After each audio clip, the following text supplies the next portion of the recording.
Bom dia, meu nome é Márcia Guelber, eu estou aqui para falar para vocês sobre o tema da avicultura agroecológica.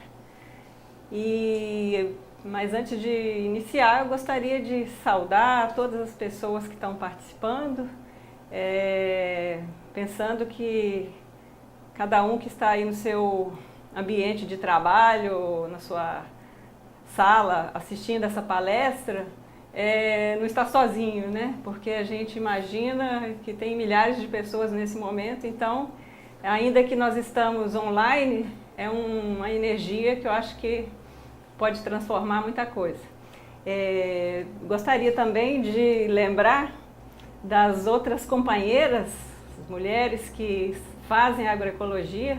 Então, para mim é uma grande honra, né, estar aqui como representante das mulheres, junto com outras companheiras também que estão palestrando nesse evento, para levar um pouco também o nosso olhar, né, feminino e feminista dentro da construção do conhecimento agroecológico.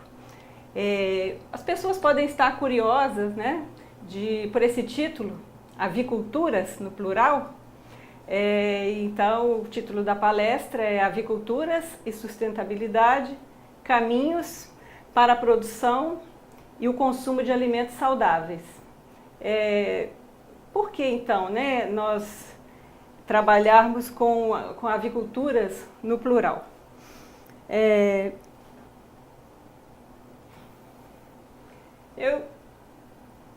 Antes de mais nada, eu gostaria de dizer que esse conceito, né, de aviculturas no plural, a gente vem desenvolvendo já há algum tempo com o trabalho que a gente realiza.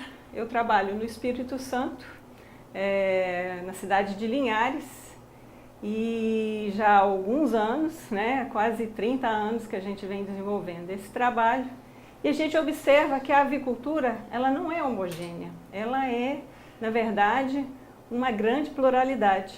Não só a gente pensando na avicultura, né, em grande escala, mas mesmo a avicultura familiar, que é o foco do nosso trabalho.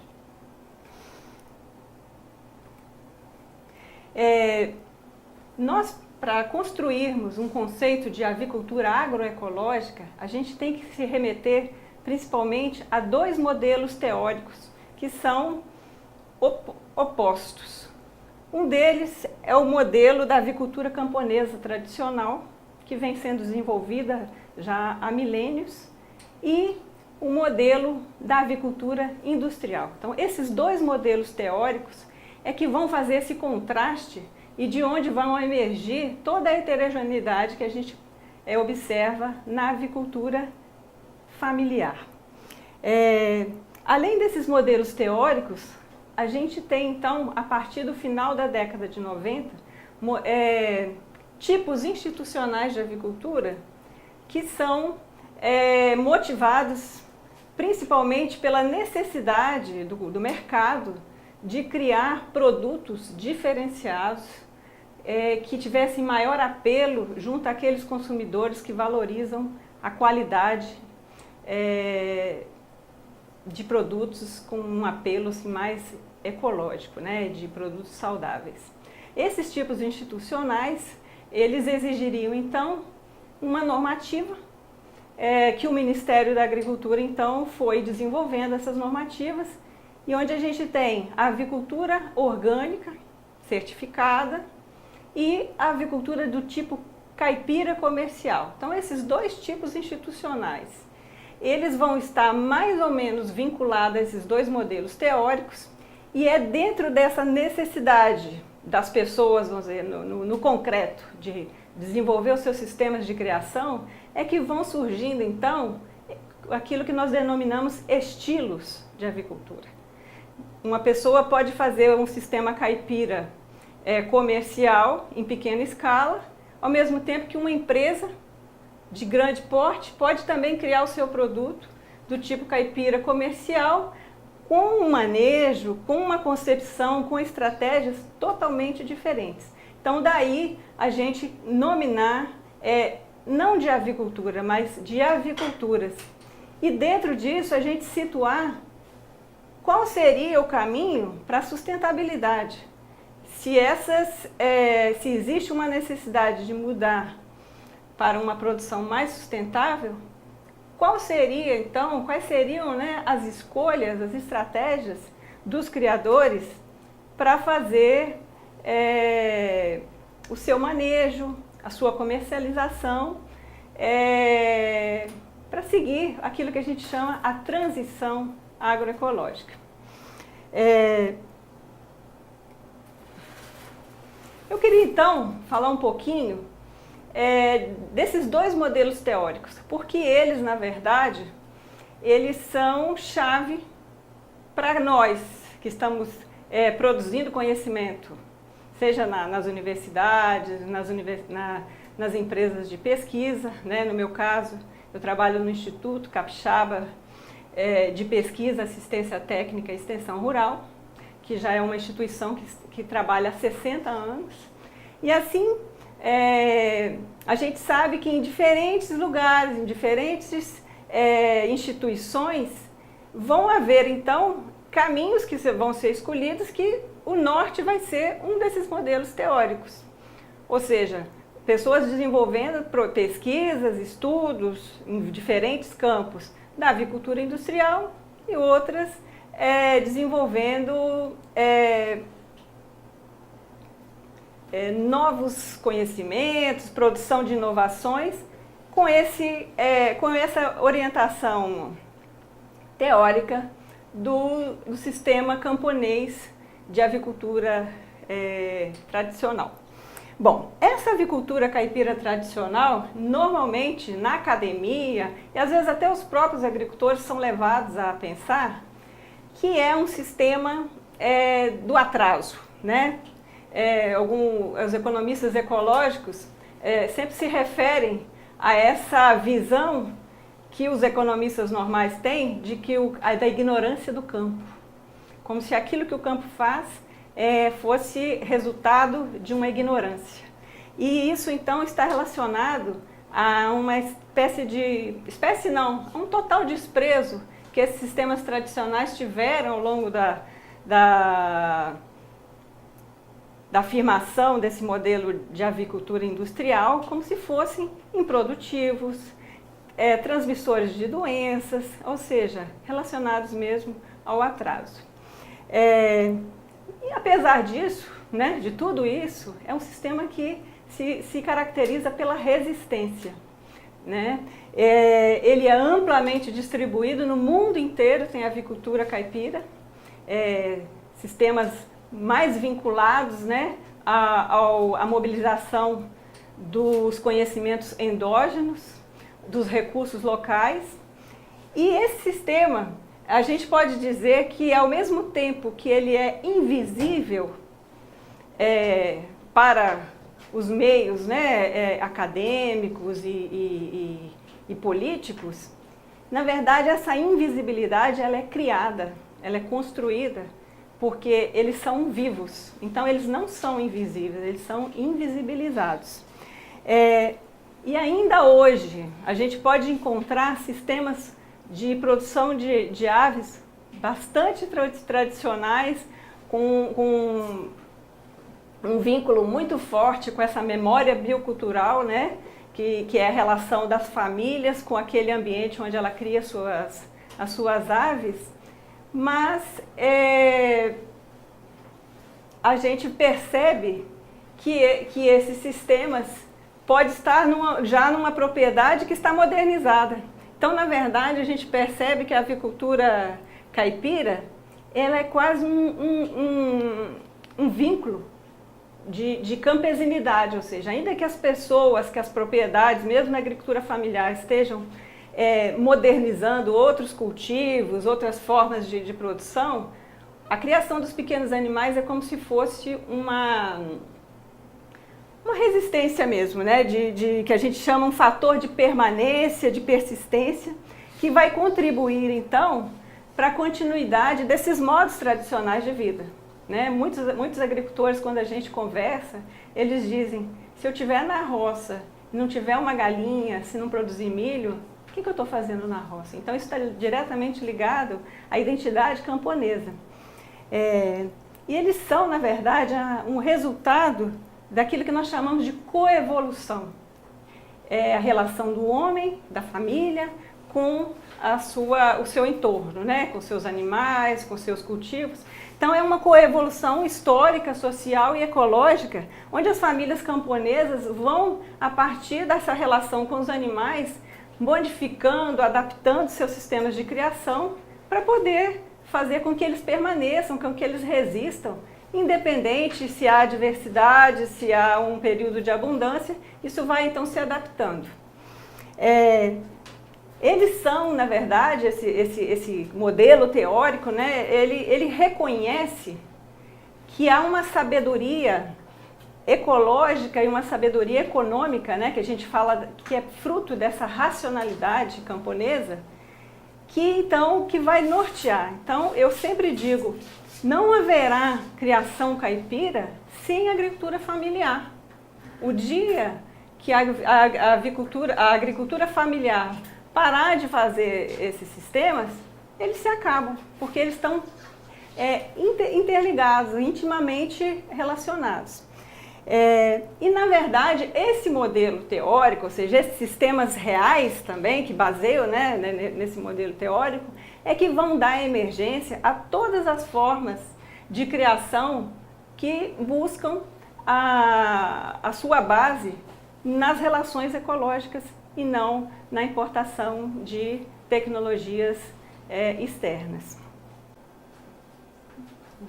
Então, dentro dessa abordagem teórica, a gente também teria que olhar esse outro modelo que é hegemônico e que é, na verdade, o modelo que influencia todas as formas de produção, todos os sistemas de produção de uma certa maneira, que é a avicultura industrial. Essa avicultura industrial, na verdade, é um conjunto de transformações que ocorreram na criação de aves domésticas com a artificialização e a segmentação dos processos, né? Na verdade, é você industrializar uma atividade que até então era totalmente gerida com os recursos locais, com os conhecimentos locais. Então, a avicultura industrial, principalmente na década de 70, é que começa, né, fortemente aqui no Brasil, e ela é marcada, então, por esses processos de desintegração e recomposição, ou seja, você tinha um manejo que as famílias faziam praticamente completo, que a gente chama o ciclo completo, ele produzia seus alimentos, reproduziam suas aves, criavam, selecionava, fazia suas estratégias, né, durante o ano para regular essa criação de acordo com suas tarefas, de acordo com seus insumos, e de repente tudo isso é desconsiderado porque os insumos vêm de fora. Já era possível produzir pintos em um laboratório, produzir rações em uma fábrica de ração, gaiolas em uma indústria, né, de metal, e aí com isso você separa, segmenta uma atividade que primordialmente ela era do domínio da família. Então qualquer pessoa pode ser criador de galinha e aqueles conhecimentos de milênios, eles passam a ser desprezados. Com isso, a indústria fortemente passa também a se desenvolver no campo dos medicamentos, das vacinas, das rações, dos aditivos, dos equipamentos, da automação. Então, assim, a avicultura, também a suinocultura, mas a avicultura é o maior exemplo, talvez o melhor exemplo de industrialização da agricultura e de penetração do capitalismo no campo, né? A fábrica já não é mais, a galinha já não é vista mais como um ser que vai reproduzir, ela é vista como uma fábrica de ovos ou uma fábrica de carne. Isso principalmente a partir do domínio, por exemplo, da química, de sintetizar alguns nutrientes que são essenciais. Por exemplo, a síntese da vitamina D, que isso aconteceu ainda na década de 20, ela abriu uma possibilidade de você tirar os animais do campo e confiná-los em ambientes totalmente privados de luz solar, né?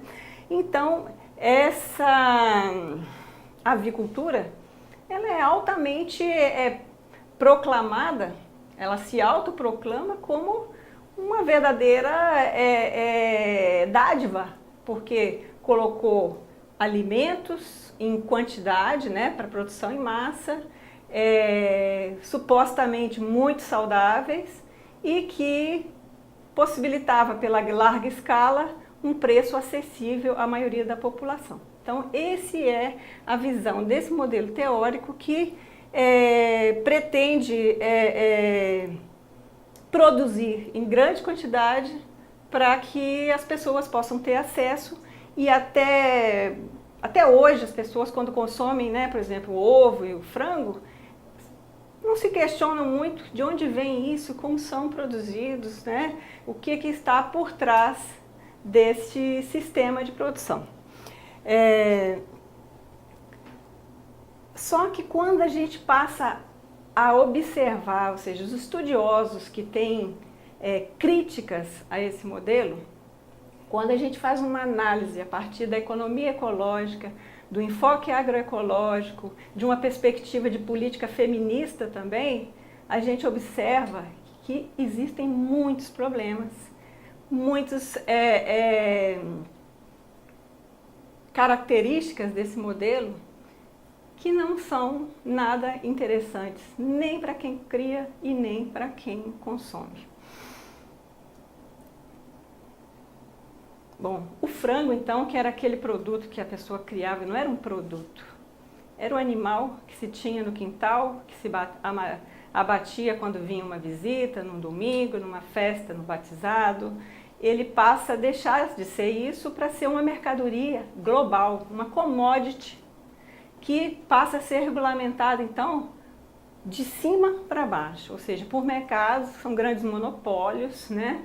E onde uma indústria que produz o pintinho também produz vacina, também produz medicamentos e também investe no mercado financeiro. Então, essa financiarização da agricultura, ela também está presente na avicultura. Uma característica grande desse sistema é o sistema vertical de integração. Ou seja, você tem uma companhia integradora e tem os integrados, que normalmente são agricultores familiares que produzem e, de uma certa maneira, ele não é dono praticamente de nada, porque ele passa a ser um subordinado da indústria. Inclusive, ele é privado de criar seus próprios animais domésticos, porque isso pode trazer algum tipo de contaminação, algum problema para a sua criação industrial. Então, assim, só para uma ideia, hoje, duas empresas têm o monopólio de 40% do mercado da avicultura nos Estados Unidos. 4 empresas ocupam 60%. Então, algumas linhagens, por exemplo, de ovos brancos, estão restritas a 2, 3 empresas.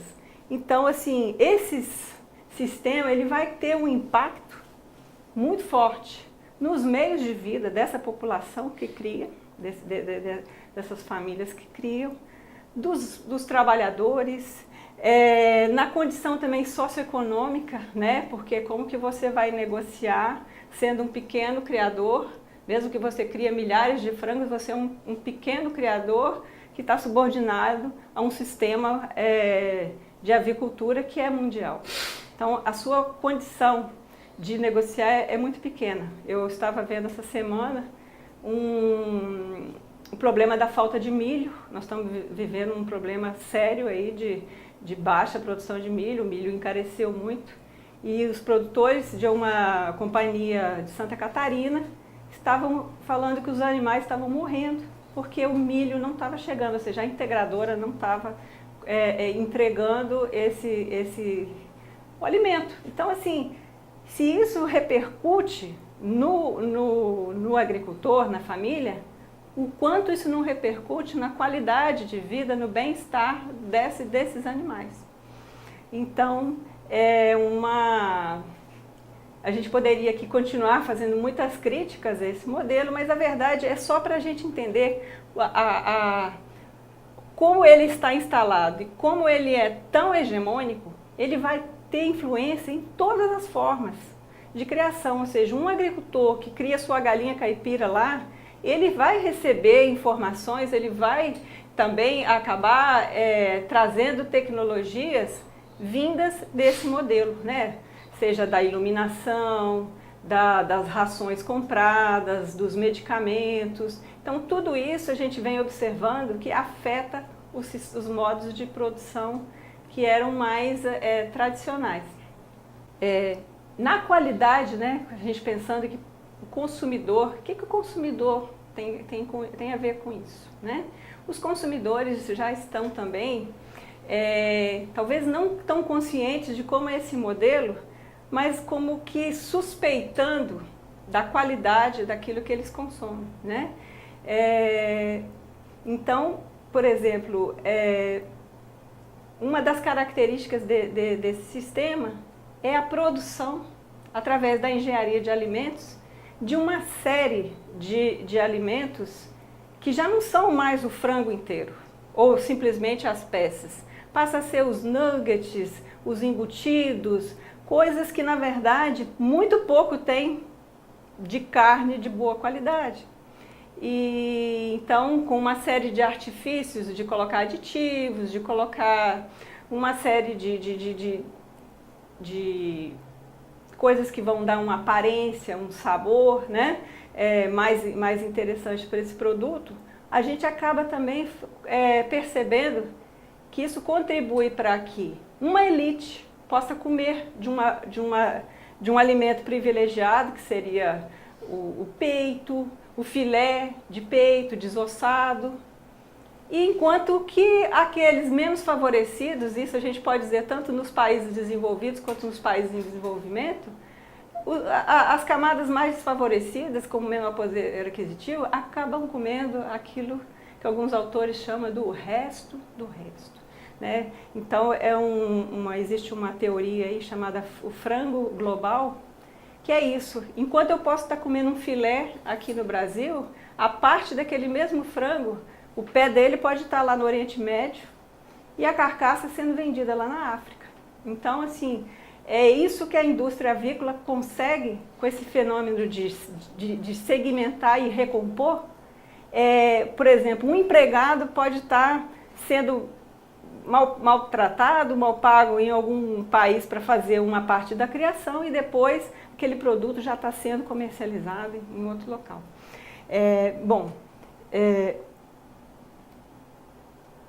Esses sistemas, então, que criaram, né, a necessidade dessa diferenciação. E aí, como que nós vamos, então,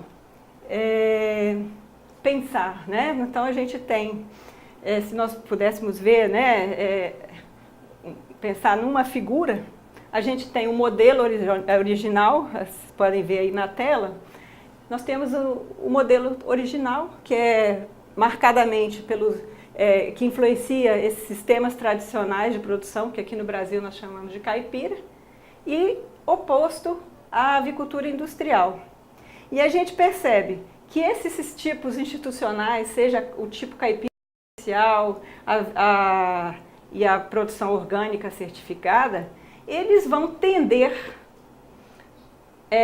quando a gente pensar um sistema caipira ou orgânico, a gente logo pensa o quê? Na base ecológica, que ele tem que estar buscando informações onde? Nesse modelo dos sistemas camponeses. Mas a gente percebe que pela normativa, pela necessidade de ganhar escala, pela necessidade de ser nicho de mercado, eles acabam o quê? Trazendo essas tecnologias da própria avicultura industrial. E então a gente percebe, quanto mais a necessidade de aumentar a escala, ele vai perder em sustentabilidade, em biodiversidade e em autonomia. E quanto mais ele se aproxima desse modelo original, a tendência é ser uma escala mais reduzida e com maior biodiversidade, maior uso das tecnologias endógenas e, com isso, mais sustentáveis. Essa avicultura tradicional, então, seria aquela que os agricultores fazem sem uma necessidade de... Assim, não é primordial o mercado, mas o alto consumo. Então, ela é feita com mais autonomia, onde a maioria dos insumos são locais e principalmente com aves, que nós chamamos, né, caipiras naturalizadas, ou seja, elas estão nesse sistema, às vezes, do avô, do bisavô,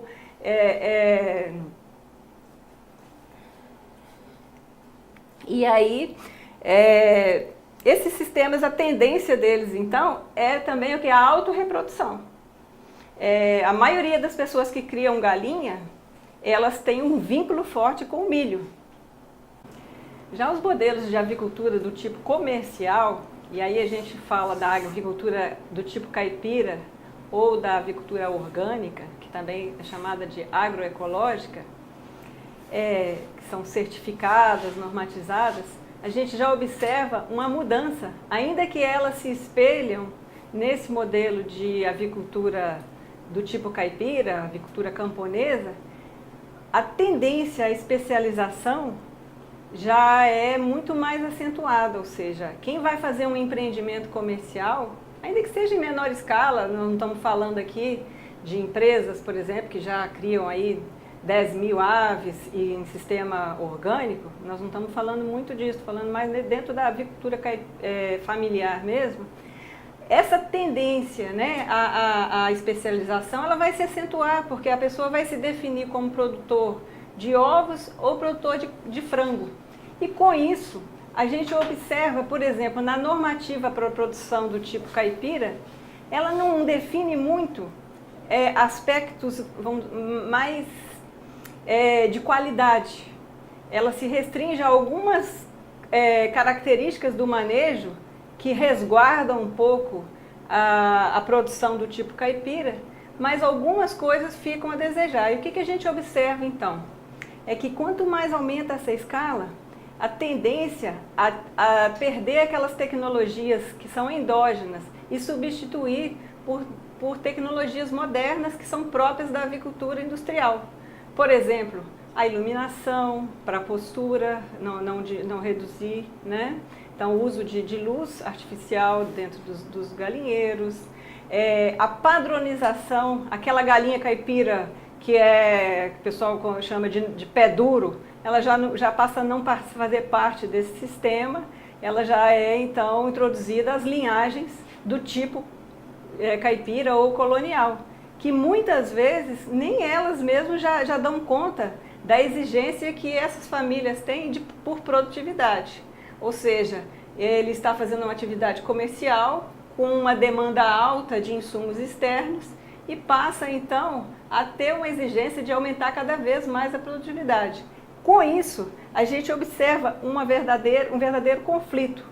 Por exemplo, os produtores de ovos do tipo caipira, eles querem manter a sua criação semelhante ao sistema caipira tradicional, mas ao mesmo tempo eles passam a depender de rações e de confinar mais, concentrar mais os animais com a densidade maior nos aviários, e com isso ele perde essas características. Então é um eterno conflito. Ele quer que o consumidor seja fiel, e esse consumidor fiel ele vai se fidelizar pela aparência também dos produtos, porque muitas vezes os consumidores não têm essa noção, por exemplo, que ele está consumindo um produto caipira, mas que aquele produto, por exemplo, não está isento de alguns medicamentos, de algumas coisas que não são saudáveis. Já então a gente observa que acaba impactando na qualidade, em vários aspectos negativamente. Por exemplo, a reprodução já não é mais feita na propriedade e o bem-estar fica comprometido. Muitas vezes a gente observa o pessoal fazendo debicagem. E na criação orgânica agroecológica, como existe uma normativa que proíbe e que restringe determinadas práticas que vão contra, né, a etologia animal, que vão prejudicar o bem-estar, e uma série de proibições, por exemplo, do uso de transgênicos, de produtos produzidos de forma não orgânica. Nesse aspecto, a gente observa que a qualidade ela é mais garantida. Mas isso também não isenta a produção orgânica dos problemas que ela enfrenta. Porque assim como ela vai ter que garantir isso, ela vai ter o quê? Que praticamente conviver com um conflito. Onde conseguir ração orgânica? Onde conseguir alimentos orgânicos, sendo que toda a base científica acaba vindo da avicultura industrial, ou seja, das rações secas. Então, muitas vezes a gente vê uma espécie de substituição de insumos no lugar de haver redesenhos, ou seja, buscar um sistema de produção que fuja desse modelo da avicultura industrial e que se aproxime mais de um manejo ecológico, do conhecimento tradicional, para que haja realmente uma construção de um novo conhecimento, de inovações apropriadas àquele manejo orgânico. Bom, então tudo isso a gente vê que os sistemas que estão aí instituídos, né, comerciais, eles têm problemas. Tanto é que a produção orgânica de animais, de aves, nas pequenas propriedades, ela é constantemente dificultada, porque para uma grande produção importar milho, às vezes até de outro país, ou soja de regiões distantes, que seja orgânica, isso pode ser possível, mas jamais será possível para um agricultor familiar, a não ser que ele esteja organizado coletivamente, que é uma coisa assim bastante complicada. E se a gente for analisar que isso tem um custo ambiental, né? Ou seja, o transporte a longas distâncias, acaba também sendo um orgânico que tem bastante deficiência do ponto de vista do enfoque agroecológico. Ou seja, o enfoque agroecológico ele busca as soluções locais, socialmente construídas. E então esse modelo que a gente teórico que a gente quer construir, que é da avicultura agroecológica, ele nasce de uma crítica a essa situação que ocorre, né? A partir da necessidade dos sistemas de produção comerciais quererem se transformar em nichos de mercado, sendo que, na verdade, o que a gente quer é produção para todos, onde haja inclusão da agricultura familiar, não exclusão. Senão a gente está fazendo o quê? Uma avicultura dita ecológica, mas que ela está moldada no mesmo sistema capitalista, inclusive de integração. Tem produtores que produzem frango tipo caipira, ou talvez até orgânico, buscando a integração. Então, é uma coisa que é um pouco contraditória, na verdade, bastante contraditória a essa noção que a gente quer construir. Então, a avicultura agroecológica, a partir de toda essa abordagem que a gente fez aí desses modelos e dessa tipologia, ela seria, então, construída a partir dos conhecimentos que a gente tem sobre a avicultura camponesa tradicional, que isso aí tem não só atualmente, mas na história, né? E nesse sentido eu gostaria de chamar a atenção para o livro que a gente tem, que é um livro que acho que eu dito que tem essas bases, né? Criação de galinhas em sistemas agroecológicos, onde o pessoal que tiver interesse pode se aprofundar mais nessas bases agroecológicas aí para a criação de aves. Atualmente ele está praticamente já a edição esgotada, mas ele está, quem tiver interesse, ele está acessível para a versão PDF em download. Isso aí é só procurar aí na internet que vocês vão encontrar no site do próprio INCAPé. Bom, esses conhecimentos, eles têm que se basear também na ecologia das aves, qual o papel que essas aves desenvolvem nos agroecossistemas. E toda a produção técnico-científica que já existe, que vem orientada pelas escolas de agricultura ecológica. Então, assim, essa soma, né, do conhecimento local com o conhecimento científico que já vem sendo produzido, é que vai permitir a gente a construir o conhecimento agroecológico. Mas lembrando que esse conhecimento, tudo isso, ele tem que ser crítico a esses problemas que a gente apontou aqui dos sistemas que já estão instituídos pelas normativas governamentais. Nós temos que pensar o seguinte, os modelos de produção que usam transgênico, agrotóxico, que têm impacto sobre o bem-estar animal, eles não servem de referência.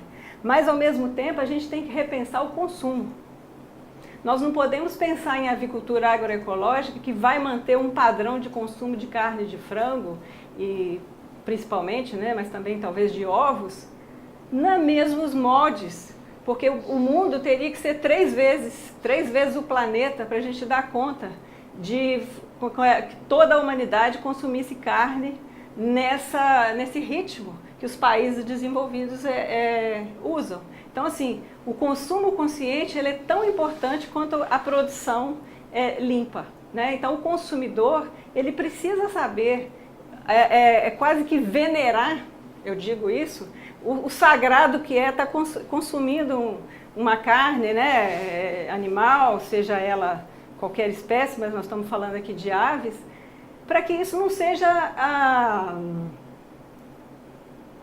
ocupe toda a dieta da pessoa, né? Você acordar de manhã comendo carne, no café, almoço, janta. Então, é bastante interessante que esse conceito, esse modelo teórico da avicultura agroecológica incorpore também as questões ambientais, do desperdício, da importação de insumos, ao mesmo tempo que no local as famílias não são incentivadas a produzir seus alimentos. Então, tudo isso tem que ser repensado para que a gente realmente atinja o conceito de sustentabilidade em todas as suas dimensões. Para isso, a gente sempre usa um conceito da permacultura, que é a análise funcional da galinha. Então, assim, a sugestão, né, que a gente dá para começar a desenhar sistemas agroecológicos, ou seja, para pensar a avicultura agroecológica, é ter como meta analisar qual a função da galinha no ecossistema, mas pensando também não só na espécie, na galinha, mas nas relações que isso representa. Então, ou seja, a galinha ela é produtora de serviços, né, e produtos, ela tem umas características intrínsecas que vão ser totalmente diferentes se eu pegar uma ave híbrida e pegar uma caipira. Então, assim, uma série de comportamentos também que vão demandar uma criação, um tipo de instalação, um tipo de sistema de manejo que seja adequado. E isso está intimamente ligado também com aspectos ligados às necessidades humanas, a necessidade de reprodução dos estilos camponeses, a identidade camponesa, ou seja, quando um agricultor é levado a fazer uma criação que já não diz nada aquilo que ele tinha como conhecimento, por exemplo, ele acaba se sentindo um estranho. Muitas famílias que criaram aves híbridas e tiveram que fazer debicagem, quando a gente vai conversar, elas dizem, nossa, eu tomei nojo disso, que horror. Você imagina um agricultor chegar a falar que chegou a tomar nojo da galinha, é porque aquilo ficou tão fora do seu modo de criar, que ele já passa a achar aquilo uma coisa estranha e não uma coisa íntima. E assim, então, é interessante, né, que a gente observe todos esses aspectos para a gente fazer o desenho, o manejo dos sistemas de produção. E lembrando que nem sempre é só o objetivo de produzir carne e ovos. Muitos agricultores, quando vão fazer a criação de aves, ele está pensando na função ecológica, por exemplo, das aves no meio do cafezal, no meio ajudando a limpar a horta, ou seja, que a gente chama o estilo de avicultores ecologistas. Eles pensam na galinha mais fazendo um serviço para ele que especificamente só como produtora de produtos, né? Outros estão pensando na função de adubação. E esse pensamento, ou seja, essa visão de pensar na galinha como uma multifuncionalidade, ela é compreendida dentro de um conceito, né, que é o trator de galinhas. Ou seja, uma galinha ela pode estar fazendo várias funções numa propriedade. Ela é capaz de, através do comportamento, de arar o solo, de controlar as ervas espontâneas que não são desejáveis ali naquele cultivo, de controlar insetos, ao mesmo tempo que isso é benéfico para ela. Então é uma relação de reciprocidade. A galinha, ao fazer esse comportamento, ela faz um papel de trator, né, como se fosse um trator ali que estivesse controlando insetos, arando o solo, adubando, mas ao mesmo tempo ela se beneficia com isso. Bom, então feita essa abordagem aí sobre o que seria essa avicultura agroecológica, cabe, né, a gente perguntar que tipo de avicultura que a gente quer, né? Que produto eu como consumidor quero consumir, quem eu estou disposto a fortalecer e apoiar ao fazer o meu consumo, porque o consumo também é um ato político. Quando eu escolho por um sistema camponês, por um sistema de base ecológica, eu estou tendo uma decisão não só de comer, mas de uma decisão política. Então, nós temos que pensar desenhos, tecnologias que fujam desse manejo da avicultura industrial, ou seja, na escolha das aves. O manejo orgânico preconiza que as aves devem ser de origem orgânica. Hoje nós temos um problema. Onde nós vamos conseguir pintinhos para isso? Não há. Pode ser que algum ou outro lugar tenha alguma iniciativa, mas isso não é acessível a todos. Então, isso nos faz pensar qual é o nosso objetivo. É ter máxima produtividade, escolhendo linhagens que tanto aqui no Brasil como lá no Japão pode ser a mesma, cuja dona é a mesma empresa, uma multinacional, ou a gente tem que se voltar novamente para as nossas raças crioulas e buscar novos modos de trabalhar com ela, de modo que a produtividade não seja máxima, mas que você possa ter autonomia, ou seja, é uma nova leitura do que é realmente interessante. A gente deixar de olhar para esses recursos locais como recursos que nos limitam e olhá-los como recursos que nos empoderam, né? Então, quando a gente coloca na segunda parte da palestra, quais são os caminhos, né, para produzir e para o consumo de alimentos saudáveis?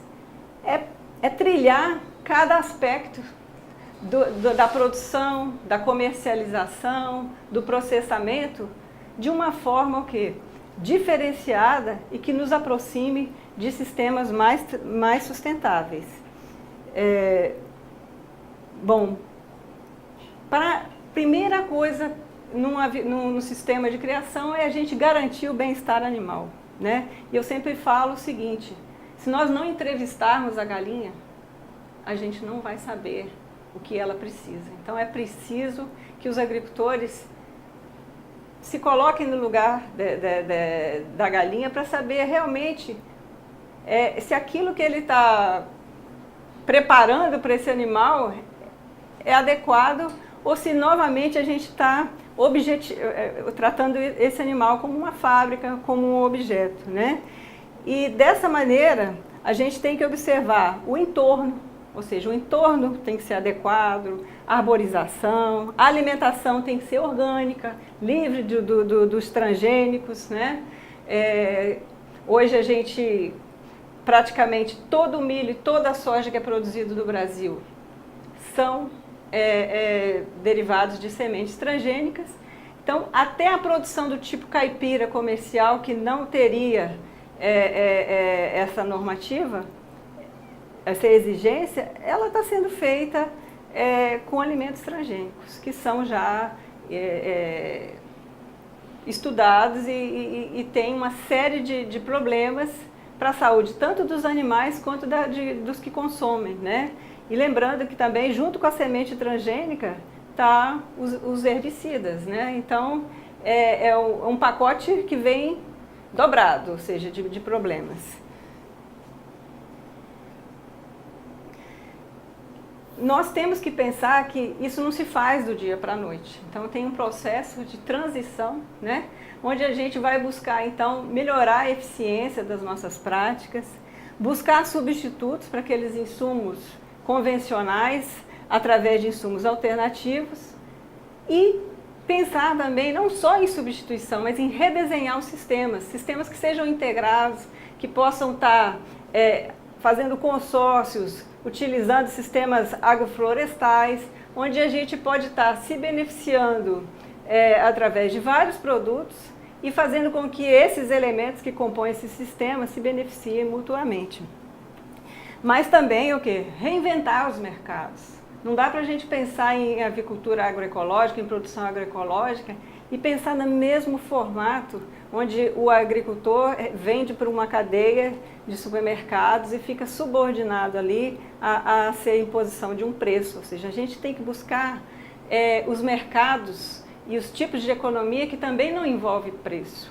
Por exemplo, circulação de mercadorias dentro de uma comunidade, dentro de um assentamento, onde um grupo pode estar produzindo os pintinhos, o outro grupo pode estar produzindo ovos, e aquilo pode estar circulando aí dentro dos espaços comunitários, das escolas, das creches. Então, assim, nós temos que pensar numa nova ética dos mercados para a gente realmente chegar a essa transição de uma maneira onde a gente tenha sustentabilidade plena, né? Então, quais são as tecnologias, por exemplo, no campo técnico, né, que seriam interessantes? Nós trabalhamos no Incapé já há muitos anos com galinheiros móveis, né? Vocês podem ver na foto uma imagem do galinheiro móvel, que é um tipo de construção que permite a gente fazer a integração de várias áreas dentro da propriedade, de forma que as aves possam ser criadas num ambiente controlado, mas em contato direto com o pasto. Então, esse galinheiro móvel, ele tem sido usado pelos agricultores de diferentes maneiras, no meio do café, em cultivo de flores orgânicas, no meio de hortas, e é um tipo de instalação que tem muitas vantagens. Inclusive, a gente tem, vocês podem encontrar no YouTube, um videozinho sobre o tipo de galinheiro que nós temos, um galinheiro ecológico, né, que já está com mais de 360 mil acessos por parte de quem visita, né? Então, é uma tecnologia que é barata, ela pode ser construída localmente com os recursos, reciclando, reutilizando, e que a gente pode aperfeiçoando, sempre pensando que um galinheiro móvel não é uma jaula, não é uma gaiola, ou seja, ele tem que ter todos os padrões, por exemplo, de altura, de ventilação, de baixa temperatura, para a gente ter um conforto e os animais se sentirem bem nele. Então, a partir desse galinheiro, a gente pode, inclusive, passar a criar os pintinhos desde o primeiro dia no pasto, que é uma vantagem porque a gente elimina o fator de enfermidades de uma maneira assim, muito interessante. Nós temos criado os pintinhos desde o primeiro dia no pasto, ou seja, se você saiu da galinha, a gente coloca com a galinha no galinheiro móvel, ou se saiu de uma chocadeira ou comprou esses pintinhos, a gente também tem essa experiência. Então a mortalidade é muito reduzida, às vezes a gente não tem nenhuma perda criando nesses sistemas, né? Igualmente, a gente tem que buscar instalações também confortáveis. Tem uma imagem aí de um tipo de galinheiro que a gente utiliza também, que é um galinheiro fixo, onde o manejo a pasto é feito de forma rotacionada e a gente pode, com isso, também instalar um galinheiro desse em áreas onde pode estar fazendo também rotação com cultivos, né? A gente chama atenção principalmente pelos aspectos de higiene, que é um tipo de galinheiro onde o puleiro está projetado para fora e os ninhos também permitem que a pessoa recolha os ovos sem precisar entrar dentro da instalação. Ou seja, nosso objetivo é sempre buscar recriar uma base de recursos que seja abundante, biodiversa e menos dependente dos mercados. Ou seja, transformar essa dependência de tecnologias externas, de alto uso de insumos externos, em tecnologias que sejam o quê? Com base ecológica e em conhecimentos locais. Ou seja, construir através do que nós chamamos de diálogo de saberes. Então é muito importante a gente ter um novo olhar, principalmente para a galinha caipira. A galinha caipira que historicamente, desde da década de 70, por exemplo, passou a ser um problema, passou a ser ameaça para a avicultura industrial e fazer com que ela seja realmente resgatada a sua importância, ou seja, é um patrimônio que os agricultores familiares mantêm e eles não abrem mão desse patrimônio, ou seja, eles conservam, mas que cada vez é mais ameaçado com a entrada de aves exóticas.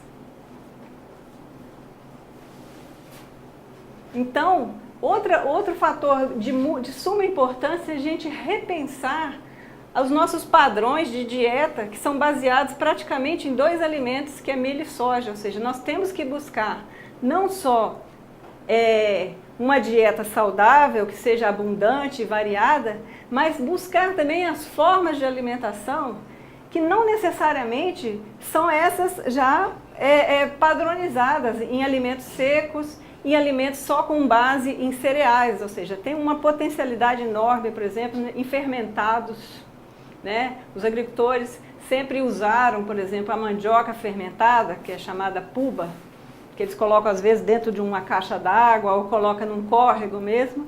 Isso é um alimento que a gente pode estar usando, fermentando outros alimentos, inclusive de um menor valor, né? Enriquecimento de vários coprodutos aí, por exemplo, de cada região tem um produto que pode ser utilizado dessa forma, de você fermentar, porque você enriquece o valor proteico desses alimentos, que às vezes tem baixo valor proteico, em alguns casos a gente consegue triplicar, aumentar bastante. Então, isso não é vamos dizer, uma novidade, mas é aquilo que eu falo, é recriar essa base. A mesma coisa a produção de insetos, uso de que a gente chama de alimentos vivos como fonte de proteína. Então, há poucos dias nós recebemos uma visita de várias aldeias que a gente trabalha e nós mostramos lá um cultivo de larvas de uma mosca, né, a mosca soldado. E os agricultores ficaram tão felizes com aquilo, porque eles falaram assim, poxa, a gente não sabia mais se podia dar larva para a criação. E eu estou vendo vocês usando aqui, parece uma coisa tão interessante. E aí a gente falou, poxa, é tecnologia indígena, ou seja, realmente a gente voltar a resgatar essas práticas, a valorizar essas práticas que muitas vezes as pessoas falam, é nojento o animal comer uma larva. Mas ninguém pensa que comer um milho com transgênico, um milho produzido com agrotóxicos de altíssima periculosidade, ou animais que estão ingerindo aí antibióticos como terramicina no dia a dia de sua produção, isso sim é que a gente tem que discutir com as famílias, porque muitas vezes as próprias famílias não acreditam que elas têm conhecimento, né? Então esse despertar, esse novo olhar para os sistemas tradicionais que a gente quer deixar como mensagem aqui. E para fazer isso, a gente tem que pensar o seguinte, como vamos fazer isso? Dentro da unidade experimental de pesquisa, dentro das universidades, nós, professores e pesquisadores e técnicos fazendo isso, será que a gente consegue, se quem detém todo esse conhecimento, que ainda às vezes no momento está adormecido, mas dessa base, né, da agricultura familiar que a gente vai conseguir fazer isso. Então é importantíssimo que quando a gente fala na avicultura agroecológica, a gente pensa em métodos. Não é simplesmente desenvolver técnica pela técnica, é desenvolver métodos para diagnóstico, métodos para a gente trabalhar o redesenho, onde envolva metodologias participativas, né? O que a gente chama então da pesquisa-ação. Ao mesmo tempo que a gente constrói conhecimento, a gente transforma a realidade.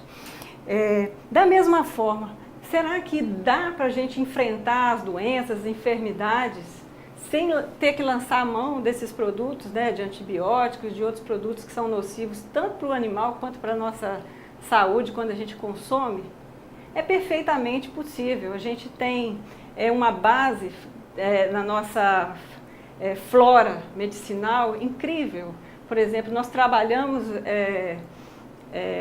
na nossa unidade experimental de produção animal agroecológica com fitoterapia, homeopatia e muitas vezes um carvão, que é uma substância que todo mundo tem lá no seu fogão, quem mora na roça tem seu carvão, e aquele carvão às vezes é jogado fora, sendo que esse carvão tem uma finalidade muito interessante, principalmente quando os pintinhos são pequenininhos, para dar uma saneada mesmo no sistema digestório desses animais. Então, assim, são conhecimentos que a gente vai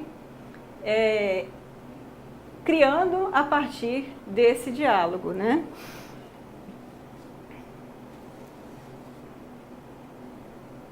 E para a gente finalizar, então fica essa sugestão. Como formar multiplicadores? Como fazer esse diálogo de saberes? Nós temos experimentado, não só aqui no estado do Espírito Santo, mas com trabalhos que a gente tem feito aí ao longo do tempo, com agricultores da região Nordeste, do semiárido, de vários lugares, né, do Sul e tudo. Para a gente buscar as soluções, elas têm que partir do local. Conversando, por exemplo, com agricultores no estado de Sergipe, quando a gente começa a buscar qual é a base de recursos que existe aqui na Caatinga para poder pensar uma alimentação diferente, ou para pensar a questão da saúde. Com pouco tempo fizemos uma lista lá, eles fizeram uma lista com mais de 20 espécies que poderiam potencialmente ser usadas, ou que já foram usadas e talvez muitas famílias não conhecessem. Então, esse conhecimento, essa memória que a gente chama de memória biocultural, que pode ser mobilizada através de práticas e metodologias participativas. Então, a gente trabalha, por exemplo, o mapa das enfermidades das galinhas. Os agricultores mesmos desenham a galinha e começam a mapear dentro do corpo dela aqueles sintomas que aparecem em determinadas, às vezes tem um nome, às vezes é um nome totalmente diferente para a gente, por exemplo, trabalhando com os indígenas, eles dão um nome a doenças que não são nomes que a gente conhece. Mas com isso, através de fazer esse mapa das enfermidades, a gente acaba chegando nos recursos que estavam esquecidos dentro da comunidade e que começam a ser resgatados pelos próprios agricultores. Então, é interessante também a gente fomentar oficinas de aprendizagem coletiva, momentos de troca de saberes e de recursos, por exemplo, a circulação, a troca dentro da comunidade de ovos, de galos para reprodução, que é super recomendável, né? Fazer a troca a cada 6 meses. De galos, você ter um grupo de famílias aí que tem o mesmo procedimento e que possam fazer isso de uma forma que não traga também problemas de enfermidades. Então, tem uma série de metodologias, de processos mesmo de construção do conhecimento agroecológico, onde a gente vai valorizar esses conhecimentos locais e com isso a gente resgata, a gente contribui para resgatar a identidade, ou seja, foi muito bonito numa final de uma apresentação, uma agricultora indígena falar assim: nós vamos fazer a nossa avicultura indígena. Hoje eu tenho consciência de que nós temos uma avicultura indígena. Então, isso é a partir então, desses momentos, né, de reflexão, onde a gente vai desenhar o mapa de recursos das comunidades, as estratégias de comercialização, para a gente chegar ao nosso ideal, né? E eu agradeço muito a atenção de todos vocês, espero ter contribuído para a reflexão e que os consumidores também se comprometam, né, de buscar como é produzido o seu alimento e como ele pode mudar e com isso ajudar a mudar também a realidade da produção de aves e ovos que a gente consome aí. Muito obrigado, paz e bem, gratidão.